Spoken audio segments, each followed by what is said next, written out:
Bienvenidos a otro video de Castellano en tu bolsillo.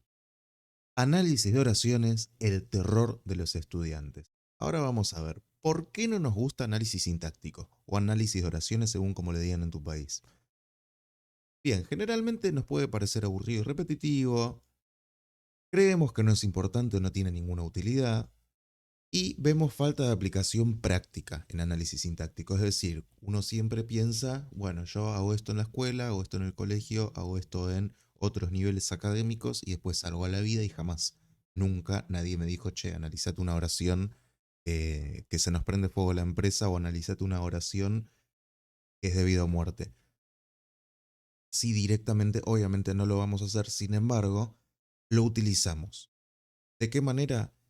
El análisis sintáctico funciona como un ejercicio. Uno cuando va al gimnasio, por ejemplo, hace diferentes series de ejercicios y después no anda por la vida haciendo esos ejercicios. Sin embargo, son para fortalecer diferentes áreas del cuerpo para aplicarlo en otras cosas de la vida. Acá pasa algo parecido. ¿Tiene una utilidad análisis sintáctico? Sí. Nos puede servir, primero, comprensión lectora, la mejora muchísimo, porque aprendiendo a reconocer estructuras gramaticales, la lectura se hace muchísimo más ágil y uno no pierde el hilo de un texto, no importa qué tan extenso sea o qué tan complejo sea, mientras uno tenga ya presente y bien pulido el tema de las estructuras gramaticales. Otra de las cuestiones para hacer resúmenes es muy bueno porque limpiamos toda la parte de circunstanciales, nos centramos en las acciones, sujeto o los sujetos y los objetos directos, y para hacer resúmenes es espectacular análisis sintáctico. No vamos a andar analizando un texto completo, sin embargo, ya de forma automática uno lo va a ir haciendo, sin darse cuenta. ¿Por qué? Porque ya tiene bien pulido el tema de sintaxis. Uno lo aprende a hacer bien y después de forma automática, cuando lee un texto complejo, o está estudiando o está haciendo un resumen, le va a ser muchísimo más fácil comprenderlo. Otra de estas cuestiones es la adquisición de un nuevo idioma. Fíjense que, por ejemplo, en secundaria, en determinados cursos, cuando están aprendiendo inglés, se hace análisis sintáctico en ese idioma. ¿Por qué? Porque cuando uno analiza las oraciones y se centra en las estructuras, toma conjuntos de palabras que forman ideas. ¿Se entiende? Entonces, uno cuando está traduciendo, por ejemplo, en inglés, no traduce palabra por palabra, porque hay grupos de palabras que funcionan en un determinado contexto de una determinada manera. Entonces, análisis sintáctico, si bien la ejercitación del análisis sintáctico puede ser repetitiva y aburrida, como planteamos acá, tiene una utilidad. No de forma explícita, uno no va después en la vida a andar analizando oraciones, sino que uno va a tener las competencias, las herramientas para poder hacer todas estas cuestiones que estuvimos hablando hace un segundo. Entonces, vamos a agarrar una oración de ejemplo. Esta. Durante las cálidas tardes del espléndido verano bonaerense, Juan come tranquilamente caramelos ácidos de limón en un banco de la Plaza de Flores. Es larga, pero no es difícil. Es extensa, pero no es una oración que lleve a alguna complejidad mayor, porque hay un solo verbo y hay un solo sujeto. Acá está pasando una sola cosa, hay una sola acción que se está llevando a cabo. Después, cuándo, dónde, cómo, con quién, por qué, todas esas cuestiones, todo lo que tiene que ver con los circunstanciales, nos da una información extra.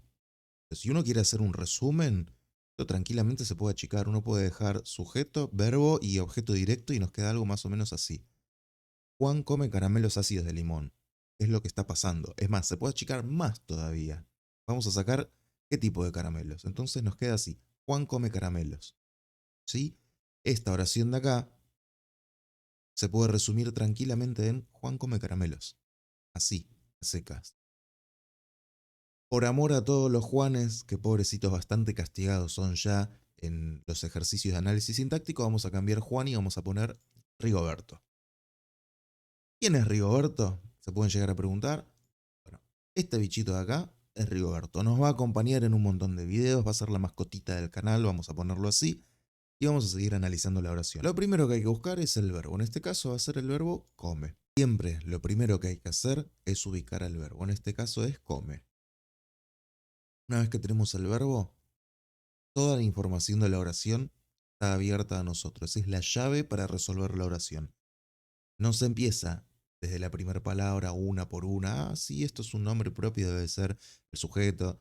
Porque a veces puede suceder, como en el caso de la oración de ejemplo que vamos a analizar después, que el sujeto no está al principio de la oración. Entonces, una vez que tenemos ubicado el verbo, ya podemos sacar todas las partes del verbo. ¿Quién come? Rigoberto. Listo. Esto va a ser el sujeto. Como ya tengo el sujeto, todo lo que no es sujeto es predicado. Perfecto. Rigoberto es el núcleo de ese sujeto, porque es la única palabra que hay, no hay duda. Está escrito, está ahí, acá lo podemos ver, no es un sujeto tácito o sugerido. Entonces vamos a marcar que es expreso, y como tiene un solo núcleo, es un sujeto expreso simple. Lo mismo con el predicado.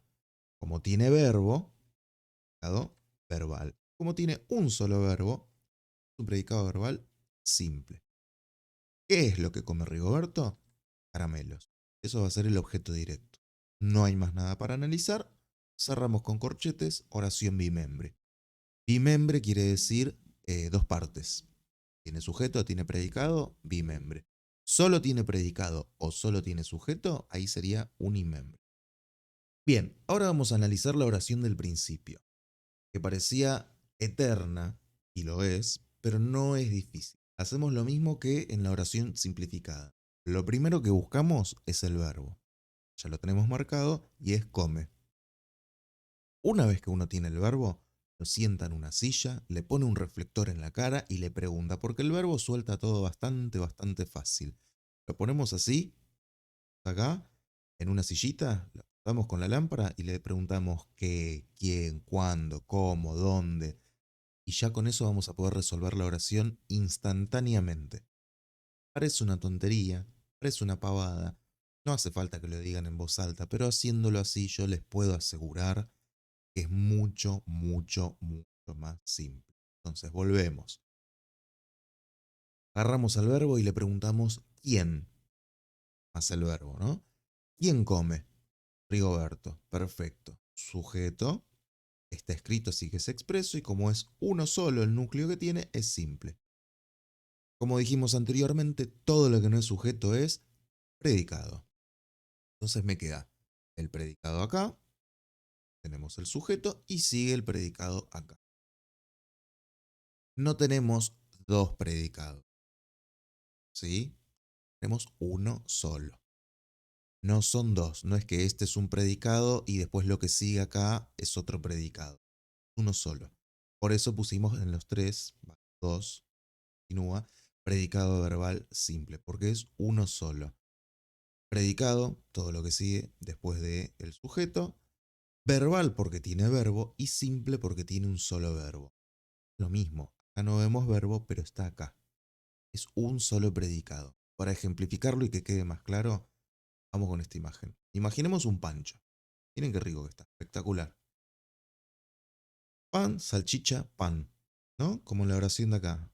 Predicado, sujeto, predicado. Bien. ¿Cuántos panes de pancho usamos para hacer un pancho? Uno solito. Nada más que lo partimos al medio y ponemos la salchicha acá, pasa lo mismo. El sujeto nos quedó en el medio y el predicado queda partido en dos, pero sigue siendo uno solo, ¿ven? ¿Ven que está unido acá? Sigue siendo uno solo. Entonces nos queda predicado, sujeto, predicado. Es uno solo. Por lo tanto, todo esto es predicado y lo que sigue después del sujeto, un error muy común, es marcar en el verbo, come. ¿Quién come? Rigoberto. Como está en el medio y están muy acostumbrados a que las oraciones de ejercicio suelen comenzar con el sujeto, ¿qué hacen? Marcan el sujeto desde acá, acá, ponen todo esto sujeto hasta acá. Para no equivocarse, como les dije al principio, le preguntan al verbo. El quién más el verbo nos va a dar el sujeto. La respuesta que yo tengo es lo que marco, no otra cosa. Entonces, si yo pregunto, ¿quién come? ¿Qué van a contestar ustedes? Rigoberto. Listo, eso es lo que marco. Porque si yo pregunto, ¿quién come? No van a decir, durante las cálidas tardes del espléndido verano bonaerense, Rigoberto. No. Si ustedes preguntan, ¿quién come? Rigoberto. Listo, marcan eso, no hay duda, no hay falla. La respuesta a la pregunta es lo que se marca, ni más ni menos. Ahora vamos a ver si hay algún objeto directo. Entonces, ¿qué hacemos? Preguntamos qué más el verbo, igual que con el sujeto. Entonces decimos, ¿qué come? ¿Y qué come? Caramelos ácidos de limón. Perfecto. Agarramos y lo marcamos como objeto directo. De estas 4 palabras de acá, ¿cuál es la más importante que vamos a marcar como núcleo? Caramelos. Y esa es la que no se puede sacar de ninguna manera. Yo puedo decir, Rigoberto come tranquilamente, caramelo. No pasa nada, no cambia el sentido de la oración. Entonces, este es el núcleo. Ácido se está modificando a caramelos, ¿sí? Es un adjetivo, es un modificador directo. Y de limón tenemos preposición más sustantivo y está modificando un sustantivo, que es caramelos. ¿Sí? Así que es modificador indirecto. ¿Sí? Preposición siempre va a ser nexo subordinante, depende el país o el docente que ustedes tengan, a las preposiciones las van a marcar como nexo subordinante o nexo preposicional. Es exactamente indistinto, es lo mismo.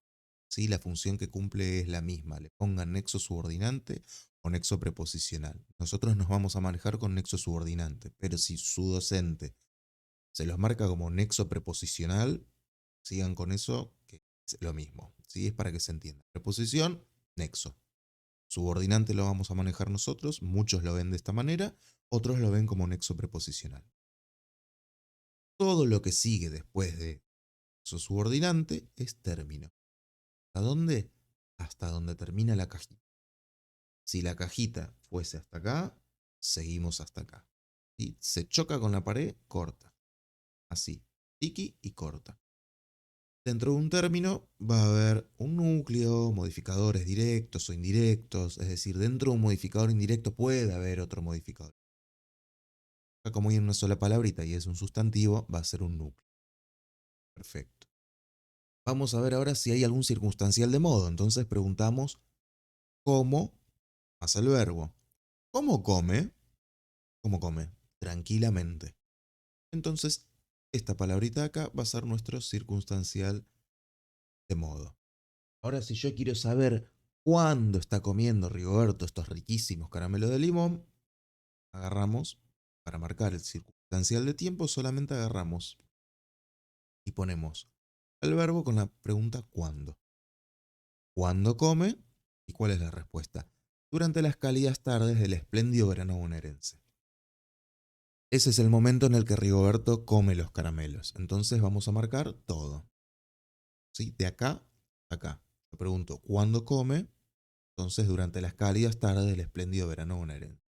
Entonces marcamos todo. ¿Por qué no ponemos durante las cálidas tardes? Porque todo esto está modificando tardes. Ahora lo vamos a ver. Entonces, esto es circunstancial de tiempo. Ahora bien, si un circunstancial comienza con una preposición, automáticamente se convierte en un complemento circunstancial. En este caso sí, empieza con una preposición, vamos acá, es durante, y lo vamos a marcar entonces como complemento circunstancial. Si no hubiese preposición, solo circunstancial. Como hay preposición, le agregamos esa C. Esa es la diferencia entre complemento circunstancial o simplemente circunstancial, que comience o no con preposición. Como dijimos antes, después de un nexo subordinante siempre sigue un término. ¿Hasta dónde? Hasta donde termina la cajita, hasta donde termina la construcción. Entonces lo marcamos desde acá, no desde acá, después del nexo subordinante hasta que termina. Así, término. Y acá ya marcamos. De todo esto lo más importante es tardes. Cálidas modifica tardes. Las, que es un artículo, es un modificador directo, modifica tardes.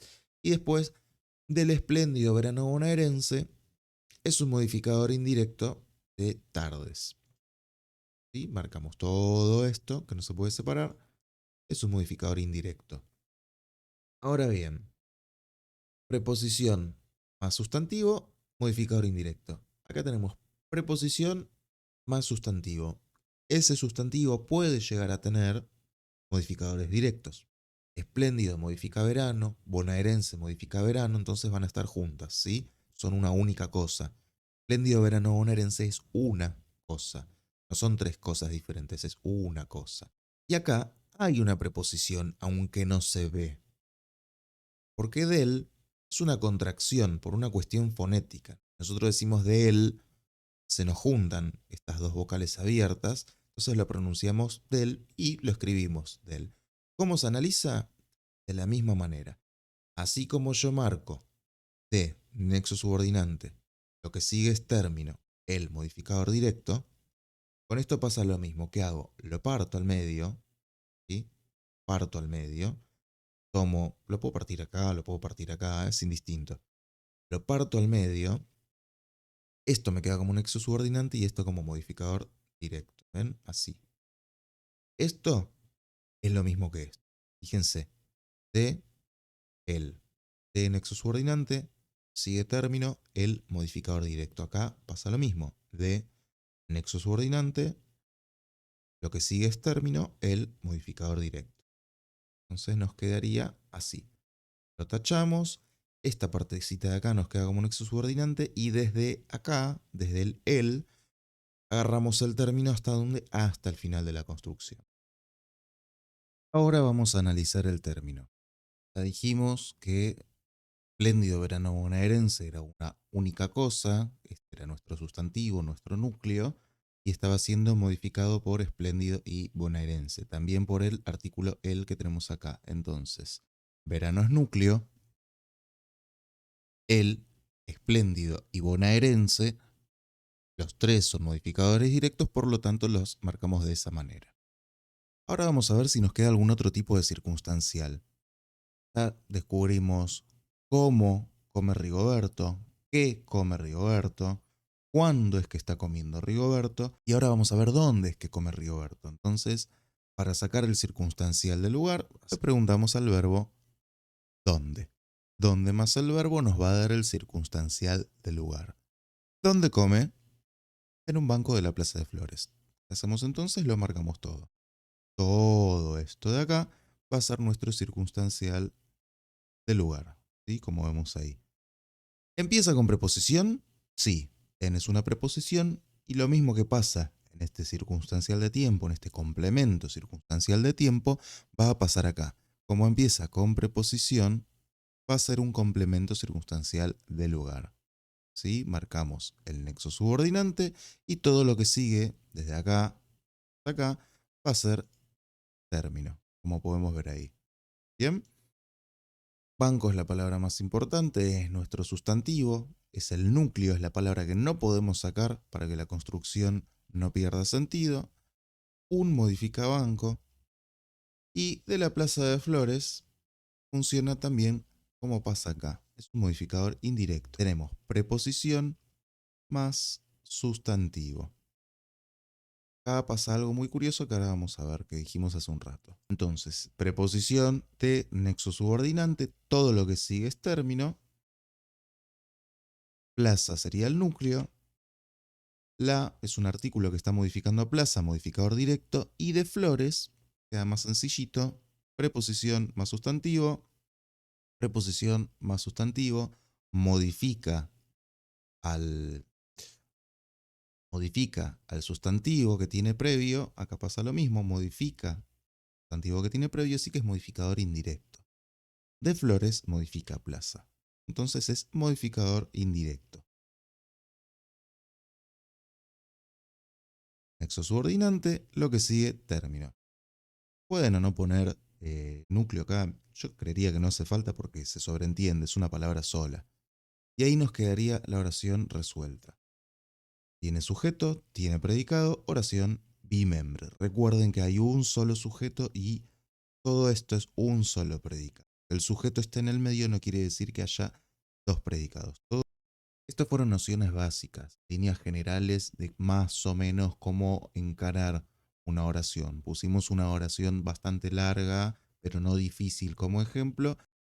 Sin embargo, cada parte de la oración merece su video explicativo correspondiente para que cada uno pueda sacarse las dudas en cosas puntuales. Así que suscríbanse, denle me gusta, activen la campanita, compartan este video con gente que sientan que le pueda ser de utilidad y busquen en el canal los videos correspondientes a las partes puntuales de la oración. Va a haber un video específico para objeto directo, un video específico para objeto indirecto, para los modificadores, para los circunstanciales. Así que estén atentos, chequeen el canal y si les sirvió de ayuda, como les dije antes, suscríbanse, denle like y activen la campanita. Esto es Castellano de Bolsillo, me despido y hasta pronto.